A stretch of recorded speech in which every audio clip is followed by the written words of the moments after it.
Băi, frate, mamă ce l-am văzut, deci m-am văzut gata. Deci la cât e de frumos peisajul și locul, era să nu mai fim. A venit o dubă din contrasens și era o curbă mai strânsă. Și omul a venit, vorba vine omul, arătura. Și era să nu mai ia curba, s-a înclinat toată duba, era să piardă aderența. Fraților, e nașpa situația, ni s-a rupt, am dat într-un hop foarte mare și ni s-a rupt cablul de la schimbător. Și cu a patra, deci trebuie să găsesc undeva un loc de parcare, să oprim. Că o rămas în a patra. Să fie ulei de la... Și efectiv o sărit afară de acolo. Deci nici măcar nu-i rupt cablu, ci doar e ieșit. Hai că trupa lui Papuc vă salută. Așteptăm să termine cea 1. Neața! Bună dimineața, dragilor! Aici, dubițarii motocicliști de la Lucifer Videographer, Robert Și Yasmina. și vă salutăm de la Vatra Dornei, alături de echipa completă. În ziua nouă. Bună dimineața! Suntem aici alături de Ana, Beatrice și Gheorghe. V-am spus acum, cred că vreo 3 episoade, când am fost în vizită prin Prundul Bârgăului, că vizităm pe cineva care are o dubiță aproape ca a noastră sau care ar fi putut fi a noastră, dar n-a fost pentru că am găsit-o pe asta întâi. Și v-am spus în mare acolo povestea, deci dacă n-ați văzut episodul, vă uitați. Ce facem astăzi? Păi în primul rând îl așteptăm pe Moș Crăciun, când ne-am trezit cu 15 grade, este foarte frig. Aseară a fost o furtună undeva pe zonă, în zona Moldovița și pe acolo cu fulgere, cu grindină. Și uite că a adus frigul. Ieri am avut 32 de grade și astăzi ne-am trezit cu 15. Este ora 9 și e timpul să ne împachetăm. Plecăm spre Borșa, de unde o să coborâm iară spre Bistrița și cel mai probabil pe după masă ne reunim, ei se duc acasă în Prundul Bârgăului și noi după aia ne vedem cu ei undeva în zonă, nu știm exact unde, o să căutăm o locație unde putem sta peste noapte, facem ceva de mâncare și mai povestim. Așa că echiparea, că plecăm. Dar înainte de plecare, nu mă pot abține să nu vă arăt cât e de faină dubița. Deci asta e un Renault Trafic, tot 2007, tot motor de 2 litri. Și cum vă spuneam, asta a fost de vânzare în Timișoara. Și noi am vrut să mergem să o vedem. Era exact la aceiași bani ca și a noastră, numai că asta e modelul mai lung, varianta cu vreo 30 cm mai lungă. Ușile din spate se deschid așa normal, nu în sus ca la combi. Asta nu avea tempomat și în rest era ca și a noastră. Și oamenii au luat atunci, în perioada chiar când am luat-o și noi, la vreo 2-3 zile am înțeles după. Și de atunci, din iarnă, din octombrie, au tot muncit la ea și acum e prima seară când au reușit să iasă cu ea și erau foarte încântați și fericiți că am reușit să ne vedem și să facem o ieșire împreună și au testat dubița, toată familia împreună cu noi aici la Vatra Dornei.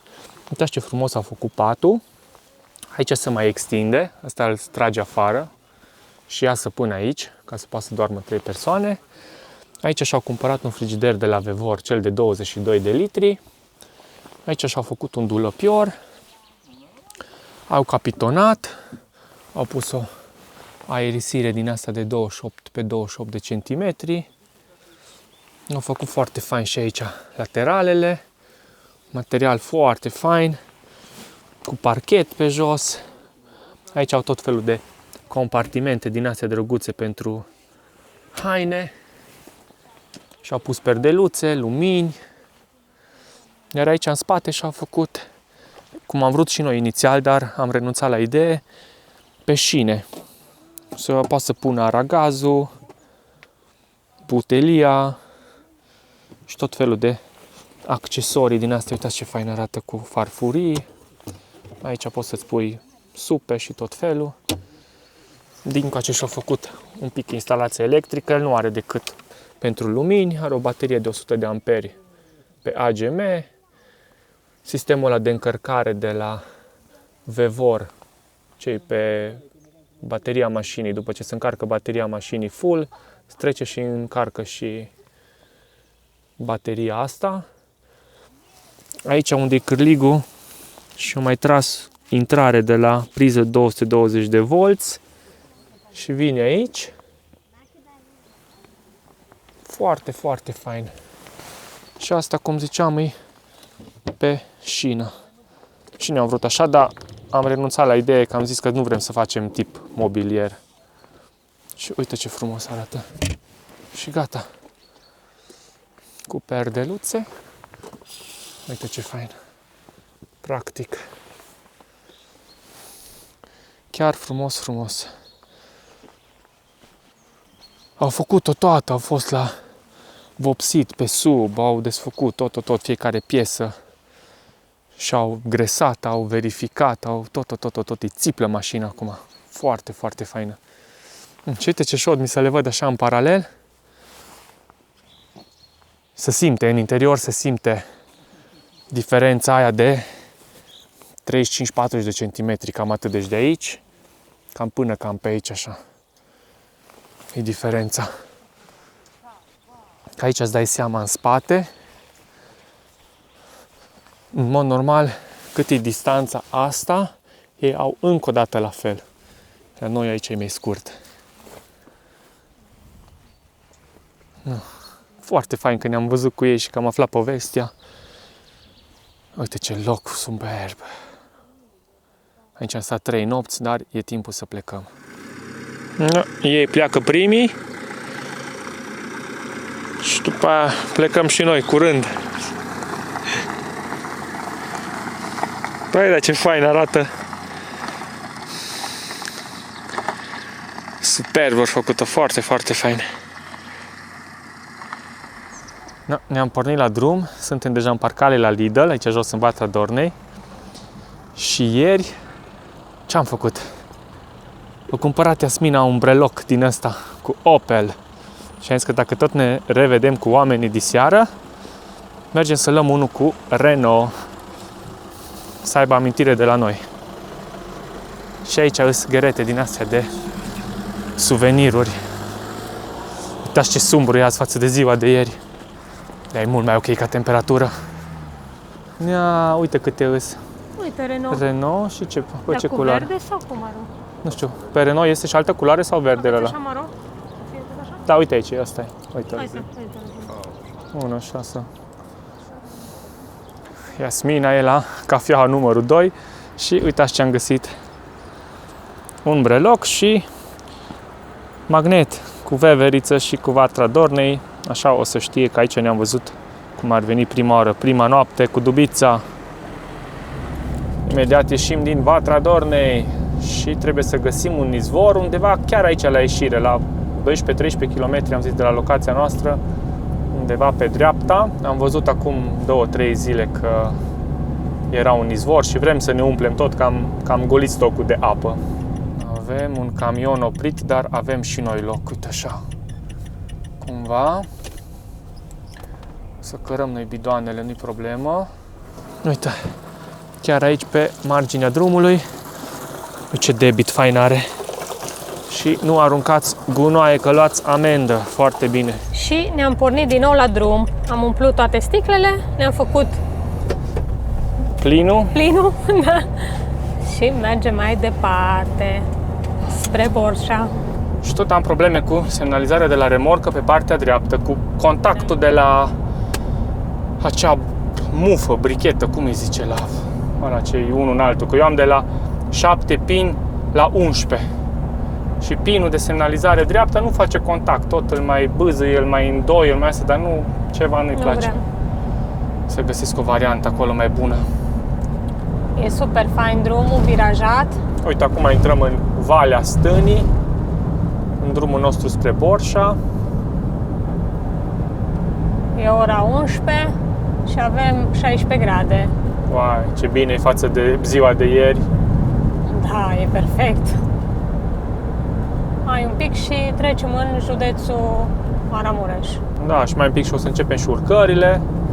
Îmi dă aici 58 de kilometri, cred că până în Borșa, unde o să facem stânga. Încep coborârile iară spre sudul țării. Hai că ne-am mișcat bine de dimineață cu toate. Da. Chiar e fain. Astăzi mare lucru nu o să facem, așa, pur și simplu pentru peisaj, pentru drum. Vrem să vedem iar zona asta, că n-am mai fost chiar de foarte, foarte mulți ani. Mă bucur că ne-am pus iar în mișcare. Ia, e fain. Și am intrat în județul Maramureș. Iar Robert are gura plină și nu poate să vorbească, pe cum vedeți. Ce noroc pe voi! Ce liniște, ascultați liniștea.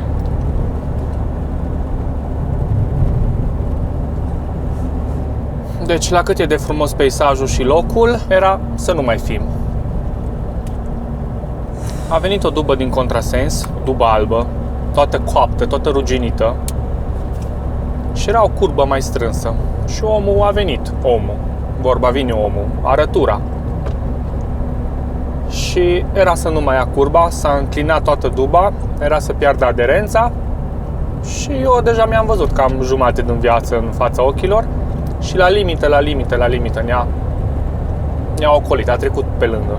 Efectiv, ne lua din plin, era frontal, eu am 60 la oră și el din moment ce nu a putut să ia curba sau foarte greu, clar, a avut lejer 80.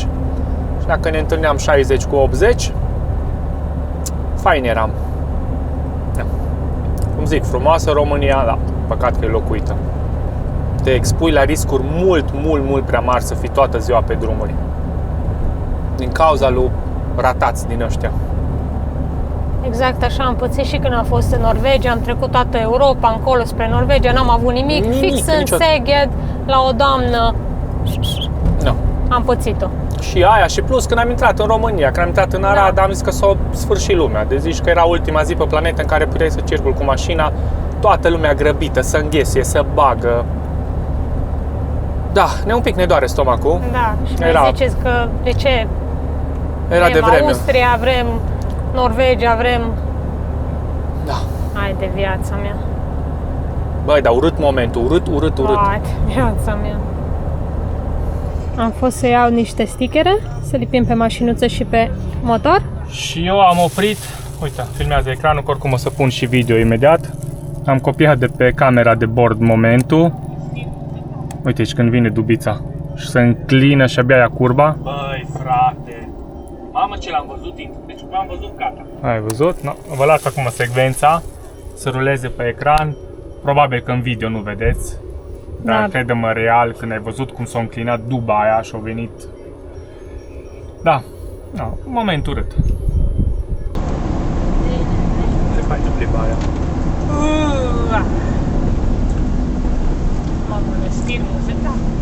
Băi, frate, mamă ce l-am văzut, deci m-am văzut gata. Băi, ce prost am, băi, deci m-am văzut gata. Deci când am văzut cum se înclină, zic că ăla o uite acum. Tu dai seama de noi l-am plin eram. Pe eram. Idioți, mă, capați, mă.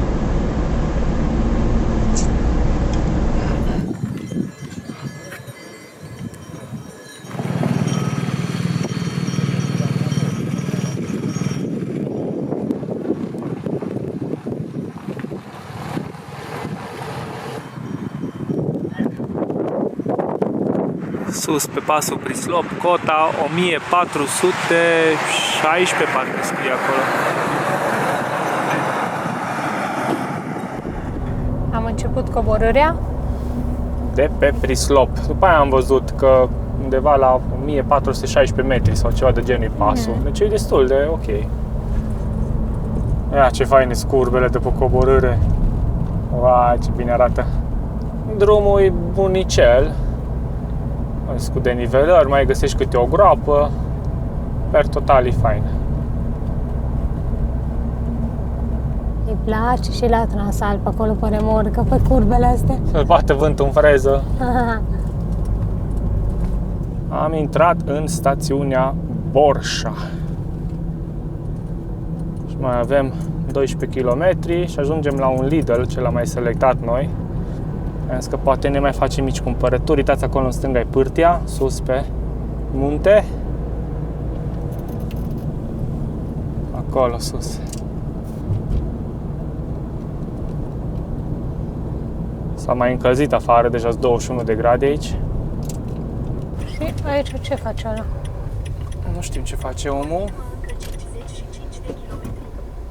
Așa s-o gândit, să se oprească în mijlocul drumului, să stea. Ia că stăm. Și vrut să întoarcă chiar aici, nu știu. Bă, dar pe ce drumuleț ne-a băgat ăsta? Nu știu. Cred A, că e o scurtătură e o scurtătură, după aia și în drumul principal. E doar o derutare a adversarului.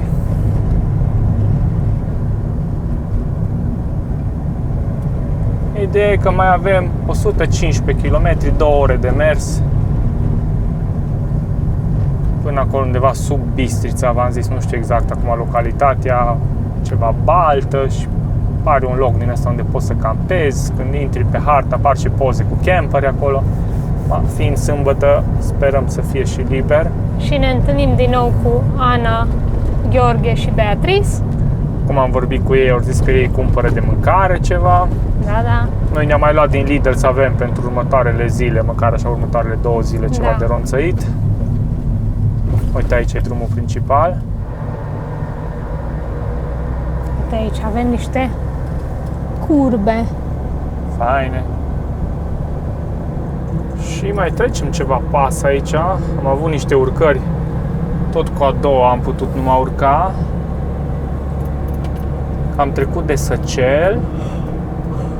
Și ce ne zice? Ce e aici? Pacea să fie cu noi. Bun, pacea să fie cu noi, dar ce e aici? Comuna Romuli. Bistrița Năsăud. Nimic fără Dumnezeu. Corect. Se schimbă drumul, deci se pare că în alt județ e altfel de drum. Peisajul e superb. Aici se lucrează intens. Sau s-a surpat drumul sau ceva, uiteți ce e aici. Gri. Ai. Cred că vine mașina din față.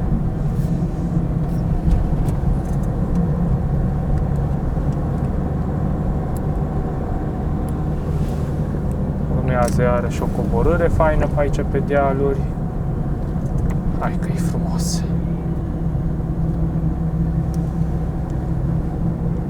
Da. Nu fac poze. Kilometrii au trecut, orele au trecut și suntem aproape de locația unde vrem să ajungem. Momentan suntem în localitatea Dipșa, imediat ieșim din ea și de aici ne mai dă 3,5 km și balta sau ceva de genul de la Budurleni sau nu știu că nu găsim nimic concret pe hartă. Și problema e că să vedem dacă putem cumva sta peste noapte acolo, că pe Park4Night mai sunt ceva recenzii, că vine lumea la tine și îți spune că n-ai voie să stai peste noapte, cred că este ceva cazare în zonă. Nu știu, vedem. Aflăm în 4 minute. Acum ne și zice să virăm la dreapta spre Budurleni. E o intrare micuță, uite, Budurleni 4, dar noi nu ajungem până acolo.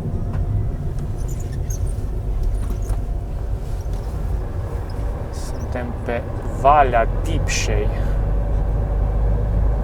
și deja vedem belțile, că sunt mai multe, cam așa arată peisajul. E o baltă mare și multe micuțe pe lângă, probabil că din astea pescărești aici. Vedem deja copacul și în 200 de metri ar trebui să fie pe dreapta. Aici ar trebui să fie locația, dacă ni se permite. Nu e nimeni aici. Hai să mergem să inspectăm, să vedem ce e aici. Ține asta și du-te afară, că eu dau o tură roată așa și mă bag acolo sub pom.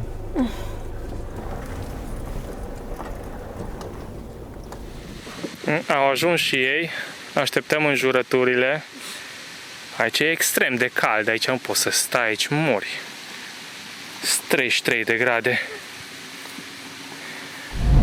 Am făcut ședință de partid cu oamenii și mai băgăm 80 de kilometri astăzi. Și mergem la Ursele! Sovata, la lacul Ursu. Ei au vrut neapărat să vadă Sovata și lacul Ursu. Și atunci am zis, bun, hai să nu stăm aici, e ora 4. 30, să nu stăm aici în 33 de grade să ne coacem. Hai mai bine să mergem o oră jumate pe drum, ajungem frumos aproape de ora 6 acolo. Ei au pregătit și să facă ceva ceaun, deci nu mai avem nevoie de vreo 2 ore ca să avem lumină și să pregătim mâncarea. Numai bine atragem ursele? Numai bine să mai răcorește un pic, cred că în zona aia poate chiar un pic mai răcoare decât aici. Nu știu. Măcar stăm la climă. Da. Bine. Ne mai auzim pe drum. Da. Traseul ne duce iară prin Reghin, unde am rezolvat data trecută Dubița. Uite ambulanța. Apropo, Dubița de atunci e bine, nu vrem să o lăudăm foarte mult, Bine, dar zici. e bine.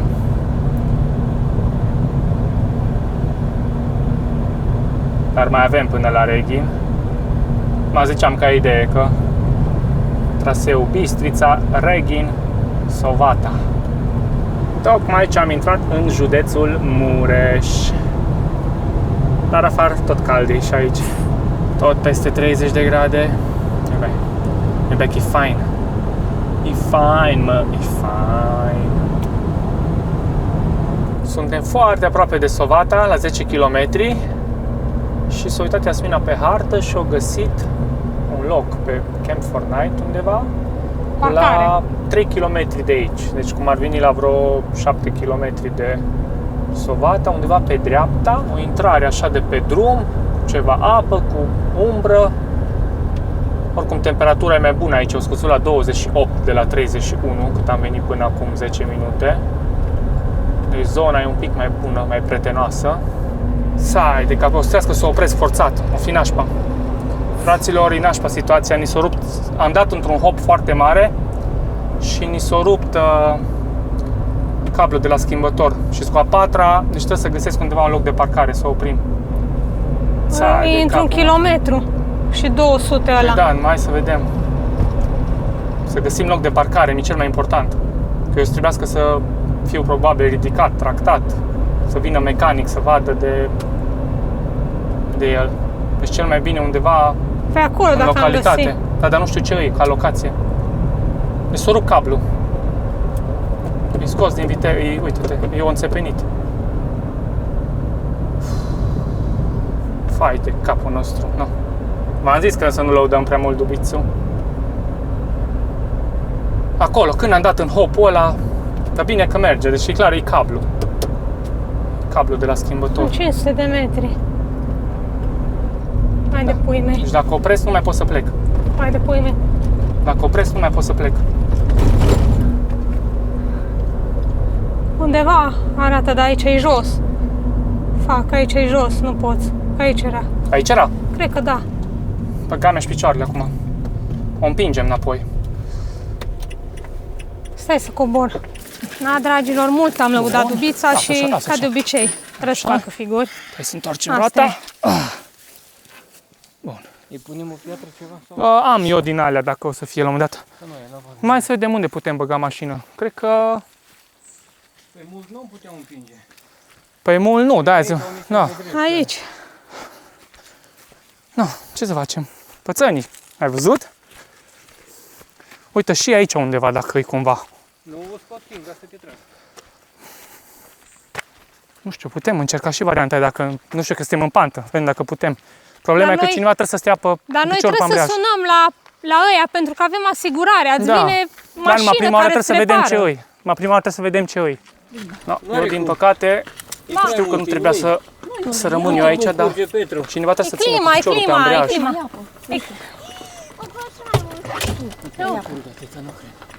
Că au rămas în a patra. Să fie ulei de la...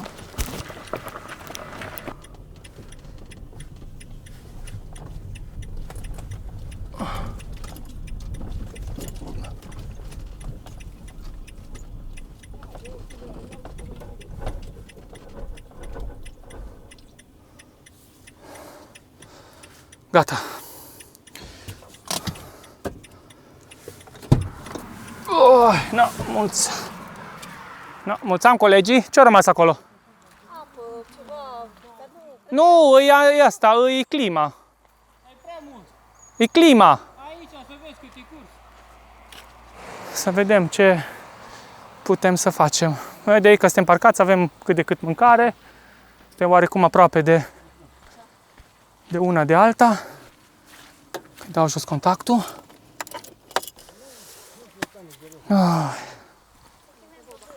No, bun.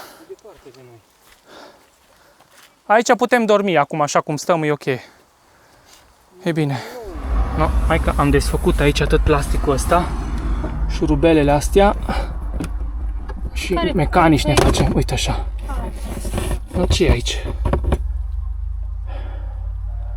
Merge față, spate, stânga, dreapta nu mai merge. Stai. Scoatem mufa de la ăsta. Hai că vă lăsăm un pic și după aia vă anunțăm dacă aflăm ceva. Am desfăcut aici și nu ne dăm seama ce-i, dar sunt două cabluri, unul în față, unul în spate și efectiv ăsta totul merge în gol. Uite, nu mai opune rezistență, nu mai face nimic.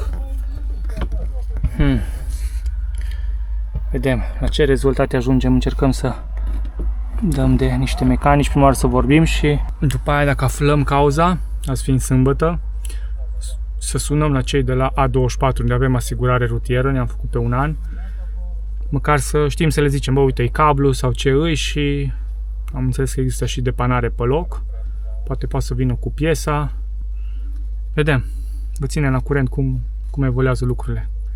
Nașpa. Uitați acolo, o sărit afară, trebuie să încerc să fac lumina altfel, deci se vede bolțul, uite-l, sau cum se numește ăla. Și o sărit efectiv afară. Uite, acum așa, uite-l de acolo. De acolo o ieșit. Cam mai s-a dat într-o gaură, într-un șanț în asfalt și efectiv o sărit afară de acolo.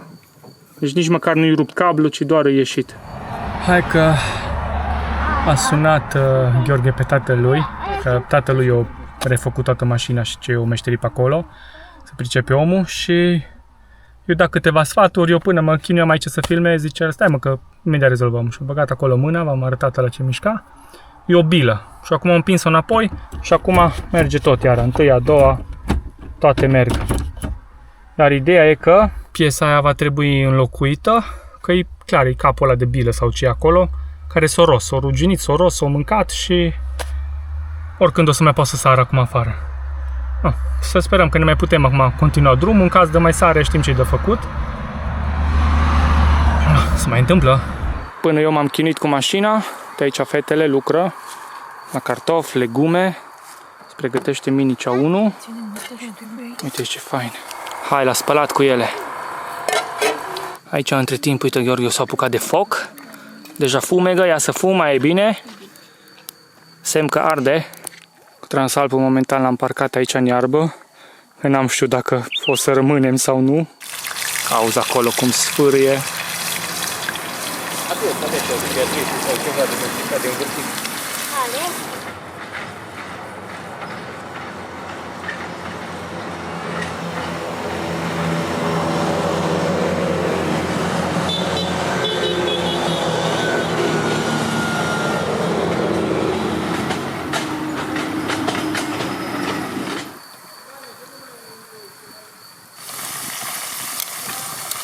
Eu le-am închis, au intrat în țară.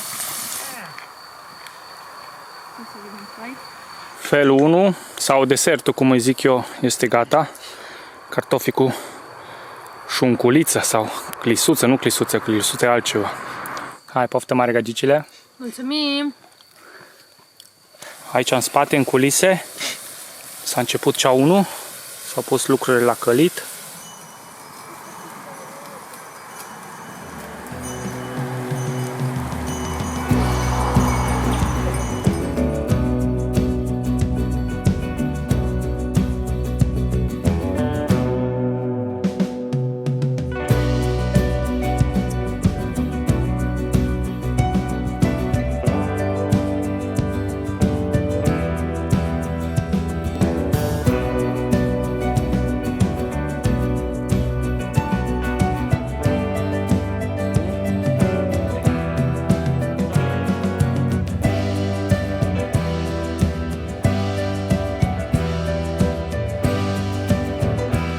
Hai că trupa lui Papuc vă salută. Vrem să încheiem ziua. Așteptăm să termine cea 1. Dupița sperăm că e bine. Am pus la loc acel, nici nu știu ce, ștuț. Sperăm să nu mai sară afară. Astăzi încheiem deja ziua 9. Dă cea 1 în foc acolo. Ziua 9, 5 iulie. Toată gașca vă salută. Salut! Și Iasmina vă face încheierea și ne auzim mâine. Da, nu uitați să ne dai un like, comment, subscribe și buy me a coffee. Cumpărați-mă o cafea. Ne vedem! Ciao! Ciao!